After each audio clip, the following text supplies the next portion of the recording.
Welcome to YOUCANIC. Today we're going to go over how you would check your oil. So on this GLA we have our engine, this is where you would add oil, and this is the dipstick. So we're going to go ahead and pull out the dipstick.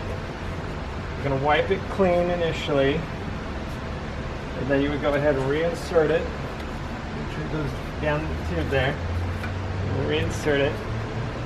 We're going to pull it back out. And then we're going to see that our oil is between this line and this line. And it's where we want to make sure that our oil is between, it's got a min and a max, but we want to make sure the oil is anywhere between this. This happens to have a little bit more. It could just be that it's on a slope a little bit. But that's where you want to have your oil. If you need to add oil,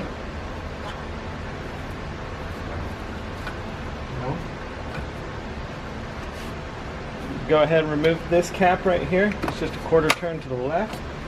Just take it off, add a quart of oil or however much you think, but make sure that you don't want to put too much, because if you overfill it, then you can cause other engine problems.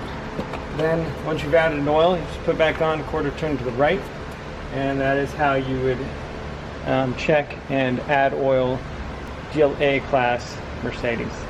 Thanks for watching.